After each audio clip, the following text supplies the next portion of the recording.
শীতের সন্ধ্যায় আজকে আমরা বানাবো সয়াবিনের রোল। তো তারই প্রস্তুতি চলছে। আর এখন আমরা প্রথমেই আগুনটা জ্বালিয়ে নিলাম আর একটু আগুন পুড়িয়ে নিলাম। এবার কড়াই বসিয়ে দিয়েছি রোল বানানোর জন্য। প্রথমেই আমরা রোলের পুরটা তৈরি করব, তার জন্য কড়াইতে দিয়ে দিলাম তেল, সাদা তেল দিয়ে দিলাম। আর সয়াবিন আগের থেকেই সিদ্ধ করে রেখেছিলাম। সয়াবিনের মধ্যে ময়দা, একটু গোলমরিচের গুঁড়ো, লবণ দিয়ে সয়াবিন ভালো করে মেখে নিয়ে সাদা তেলের মধ্যে সয়াবিন ভেজে তুলে রাখলাম। কড়াইতে আরো একটু সাদা তেল দিয়ে দিলাম গাজর, ক্যাপসিকাম, একটু ভাজা ভাজা করে দিয়ে দিলাম টমেটো কুচি। সবকিছু একটু নাড়াচাড়া করে ভাজা ভাজা হয়ে গেলে পরিমাণ মতো লবণ, হলুদের গুঁড়ো, আদা, কাঁচা লঙ্কার বাটা দিয়ে একটু নাড়াচাড়া করে নিলাম।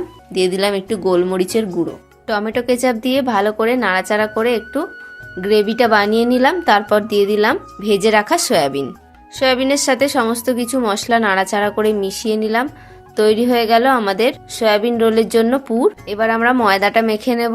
তার জন্য ময়দার মধ্যে লবণ, পরিমাণ মতো সাদা তেল দিয়ে, ময়ান দিয়ে, জল দিয়ে ময়দা মেখে বড় বড় করে লেচি কেটে রুটি বানিয়ে ভেজে নিচ্ছি তাওয়ার মধ্যে। আর আমি একটা করে ভাজছি, আর ওদিকে তোমাদের দাদা ভাই একটা করে রোল বানাচ্ছে।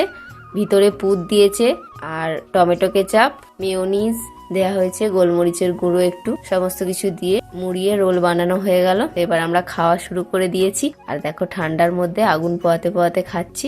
সামনে আগুন জ্বালিয়ে আগুন পোহাতে পোহাতে আমরা রোল খাচ্ছি। তোমাদের কেমন লাগলো আজকের ভিডিও কমেন্ট করে অবশ্যই জানাবে। তো আজকের মতো এখানেই শেষ করছি। টাটা।